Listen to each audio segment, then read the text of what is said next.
Voted as the best TV station of the year. TVC News breaks into the core of every event as they happen. Following all nationwide big and impactful stories. Without the news from every perspective. Covering every human angle.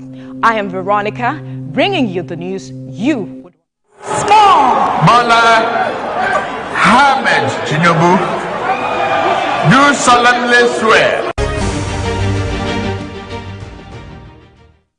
Let's now talk to the governorship candidate of the Zenith Labour Party in Ondo State, Abass Mimiko, who joins me live from our Abuja studio. Mr. Mimiko, thank you for joining us on the program this evening. How would you describe the campaign thus far, especially in an election where many stakeholders have called it a two-horse race between the APC and the PDP? Thank you very much. I'm pleased to be here.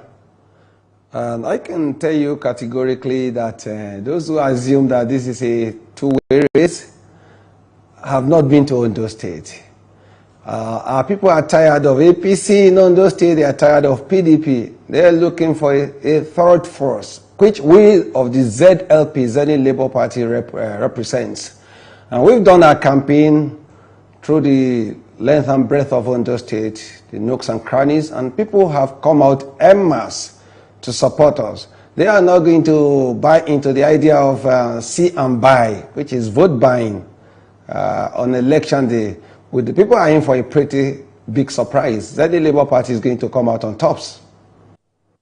I like your optimism, but when I look at you, Mr. Mimiko, your name, your face, and your party remind me of someone who has been governor in Ondo. And the conversation is that if you win this election, we will be having a second Mimiko as governor in 10 years. Do you think that is a disadvantage for your campaign? You know, the conversations around, is it only the Mimiko family that we have in Ondo?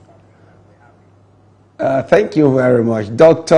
Olusegun Mimiko was governor. He performed exceptionally well. Governor Emeritus is what we call him. I was in the shadows then, giving him advice and helping with one or two things. So even though state is lucky, or blessed rather, to have another Mimiko who knows everything about the Iroko administration that was so successful. We're getting two for the price of one. I'm Dr. Olubanshile Abass Mimiko. We're both medical doctors.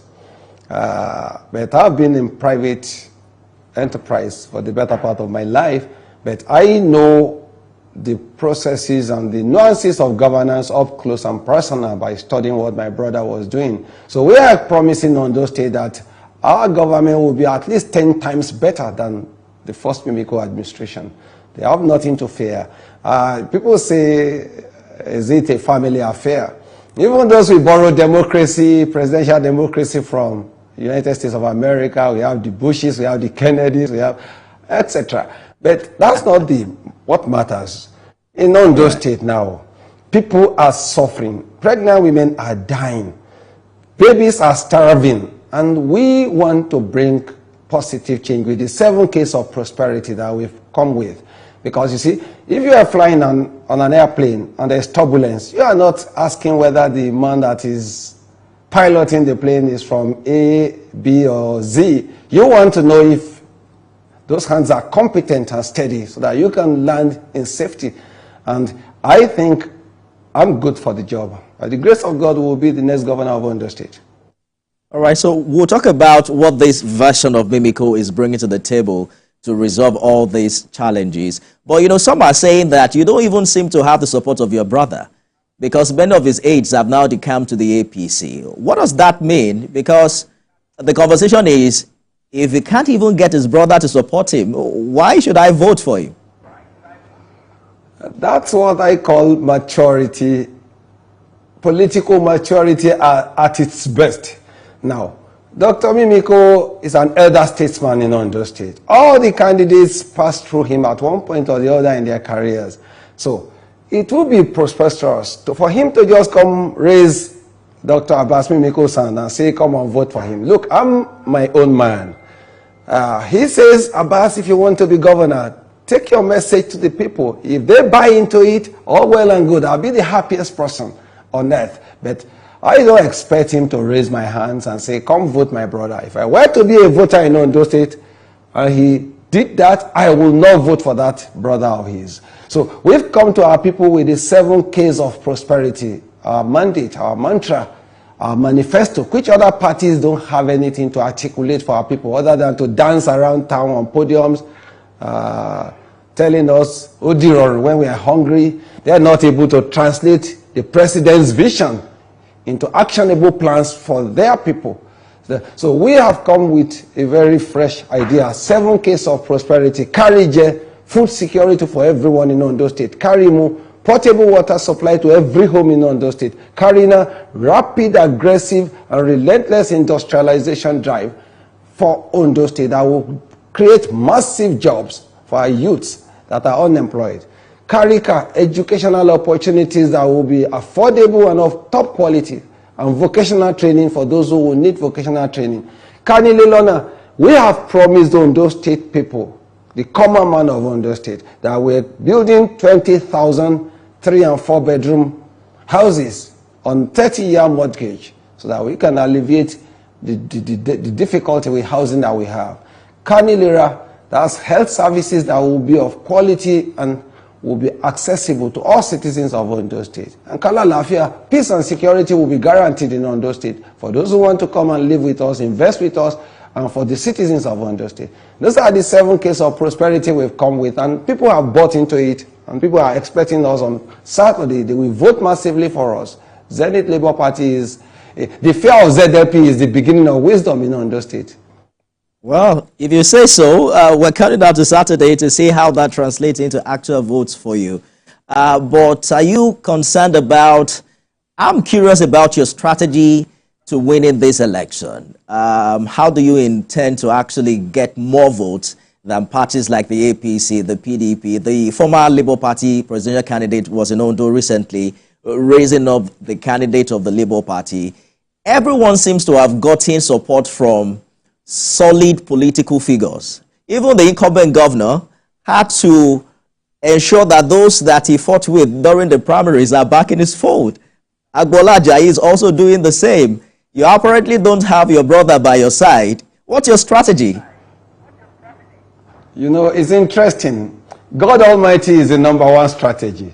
The second thing, we keep telling our people, all the politicians in Ondo State that are bragging, they're just a paltry 1% of the population. They're not more than 60,000 out of a 6 million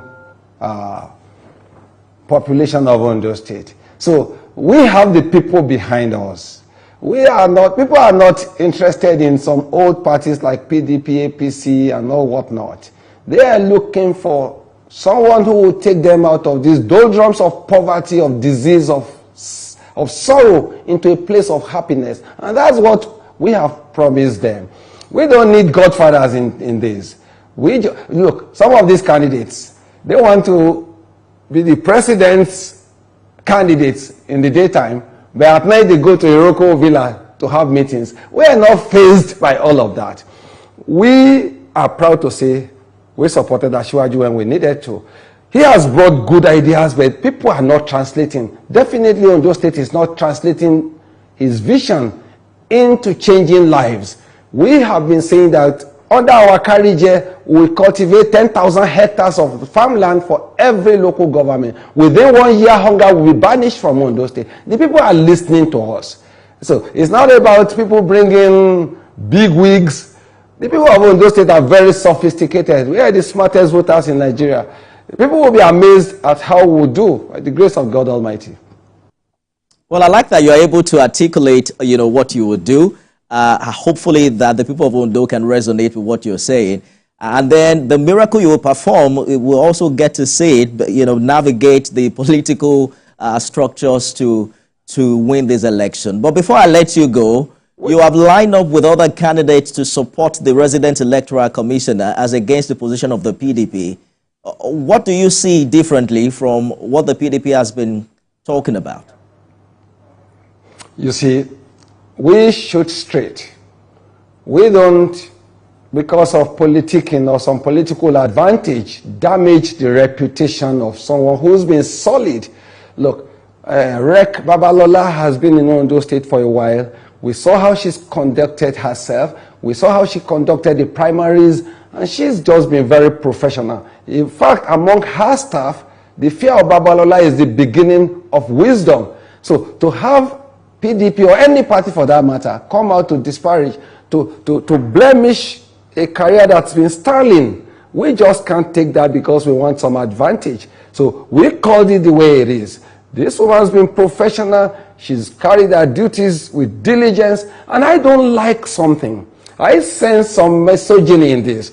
People, when the woman is at the top, there's this sexist element that comes into criticizing them. And I just don't want this